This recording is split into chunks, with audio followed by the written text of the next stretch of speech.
Yo, what's up, guys? So recently I've been playing a lot of Outbreak Zombies from Call of Duty Cold War, and I'm actually very pleasantly surprised at just how much fun this new Zombies mode really is. I think they did a very good job creating it. Now, normally I'm not a huge Zombies fan, and by no means am I a Zombies veteran, but there's something special about Outbreak that really keeps me coming back to play more and more. Even if I'm playing solos, I still have a lot of fun, and that's pretty rare. So that being said, knowing that I wanted to invest more time into this mode because it's so much fun, I realized that I had to level up all of my abilities and level up my perks and all that so that I can actually try to get to higher difficulty levels and see how far I can really go, whether that's by myself or with a team. So that's what this video is going to be about. It's going to be about how you can get these crystals so you can level up all of your abilities to where you want them to be at. Now, what's important about this video is that this is going to cater more for that casual player or a newbie player or someone who's new to zombies like myself. This is going to be more of a consistent and easy and reliable method that I've discovered that I've been doing myself that you can do over and over again until you get your abilities to where you want to, have them be at, until you start trying to get to higher and higher difficulty levels for Outbreak Zombies. Alright, so the very first thing that you're going to want to do is make sure that you're playing this Outbreak mode in solos. Of course, you could do this with teammates, but if we're talking about being as consistent and time efficient as possible, doing a solo I think is going to be better, at least in my opinion, because you're not going to be getting distracted. You can have that, tunnel vision, and you can be very focused and really cut down on the time for each crystal run. And, just make more use of your time. So run this in solos, and the first thing that you're going to want to do after the game loads is go to your nearest side objective and complete it.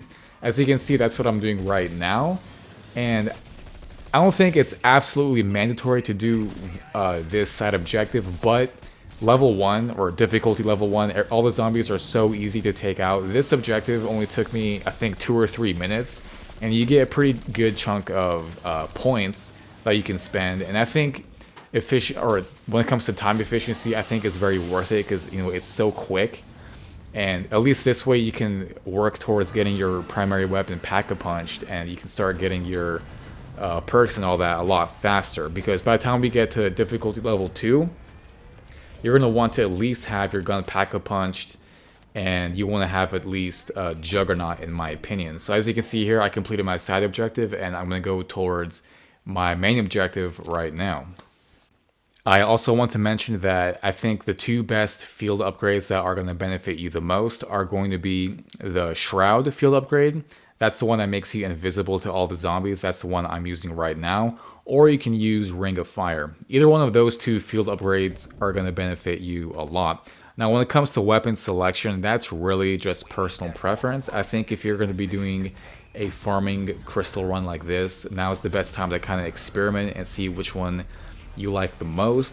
But if you don't care about that, and if you're looking to just finish this as fast as possible, or to just use whatever the best gun is, everyone is using the Howler 77 shotgun. So if you're interested in just finishing this as fast as possible, or just leveling up whatever the best gun is, it's basically the Howler 77 shotgun. So you can either use that or just use this time to level up and experiment with other weapons. You really can't go wrong with ARs, SMGs, because this farming guide isn't that difficult.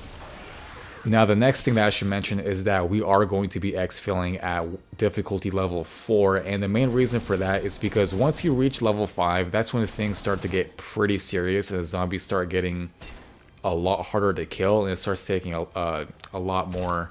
It starts becoming more time consuming, and I have found that if we just exfil at level 4 and we just get those bonus shards from completing the exfil, that when it comes to time efficiency, I think it's going to be better for you when it comes to crystal farming, if you want to do the crystal farming method for Outbreak, like I am right here. So basically what we're doing is we're going to complete one side objective in level 1, and then levels 2, 3, and 4, we're going to go straight for the main objective. We're not going to waste any time doing anything else. But that being said, I will go out of my way if I hear a loot box or if I see a crystal for the extra resources. I will go out of my way to get that if it's only going to take a few seconds. That's only going to benefit you and make levels 2, 3, and 4 a lot easier. Now I went ahead and skipped to the end of the first zombies level, and as you can see, I'm going out of my way, just like I mentioned, to get that crystal and to get these loot box resources. But the primary reason I'm showing you guys this footage is because I want you guys to have an idea of where you should be at by the end of the first zombies level. Now, as you can see at the bottom left, I do have about 8,000 points. Definitely helps completing that side objective like I mentioned earlier. So what I'm going to do is I'm going to spend those points on pack-a-punching my weapon and purchasing the Juggernog perk. Now, in my opinion, Juggernog is going to be the most important perk. Second is going to be Stamina. And third is going to be Elemental Pop. Now, it's not like a big deal if you don't have enough for all those perks at once. And it's also not a big deal if you do not have the resources to upgrade your armor or to upgrade your weapon level. But if you do have the resources, you should upgrade your armor and your weapon level. It's also very worthy mentioning that you should definitely have a death machine on hand, just in case you have to complete that primary objective where you have to take out that boss.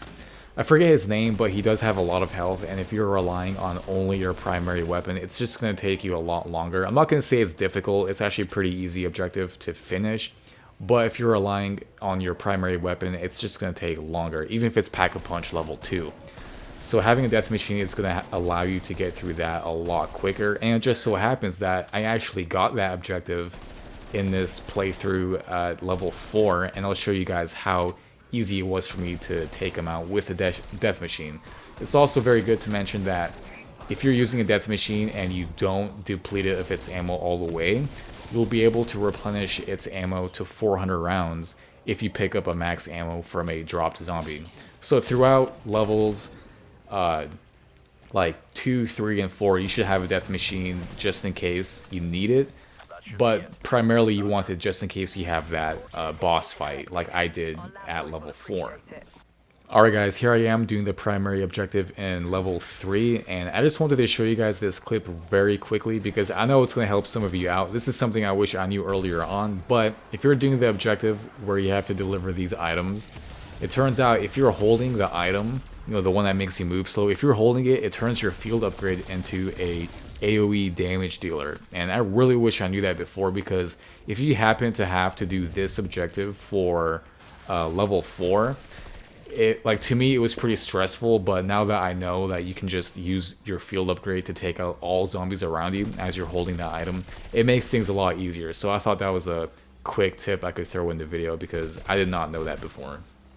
Alright, so here I am in level 4 doing that boss fight objective that I was talking about earlier, and here is me using the death machine, straight up melting his ass in like 2 seconds. This was like the third phase of this boss fight. I skipped the first 2, but it's the same time each time. Like, you just melt him, he runs away, you melt him again, he runs away. Death machine just straight up destroys them, and I just melted those dudes real quick. So that's a very good example of why you want the death machine, because if you happen to get this objective, you're gonna blow through it so quick. That was actually easier than the previous objectives. It was so quick. Death machine puts in work, so definitely use that kill streak just in case you have to do this boss fight. Okay guys, so here we are at the end of level 4, right after that boss fight clip that you just saw. I wanted to show you guys exactly how I prepare myself for a successful exfil. So what I'm going to do is make sure I use up all the resources I possibly can, because we're going to be exfilling obviously, so use as many points as you can to get all the perks, upgrade your armor, upgrade your weapon tier. If you have the extra resources, you can pack-a-punch your secondary if you have one. But the most important thing, as you can see what I'm doing right now, you want to make sure you have a chopper gunner. That's going to make life super, super easy. And as you can see, I'm also fixing my armor. So at this point, I'm all set up and prepared. I got my chopper gunner. That's the most important thing. The one thing I did not do right here that I should have done, it wasn't a big deal, but it's just a little quick tip. Right before you prepare to exfil, you want to make sure you grab a vehicle and bring it to you. So that way, as soon as you start the exfil sequence, you can just get in that vehicle right away. And what you want to do is just drive straight to the exfil location. Don't waste any time killing any zombies or any special zombies, anything. Just go straight for the objective. As soon as you get there, I like to wait a couple seconds. I like to kind of like juke the zombies, kind of run around for like a few seconds, and make sure they get into like a tighter grouping, so that way when you activate the chopper gunner, you just melt all of them as quickly and as efficiently as possible.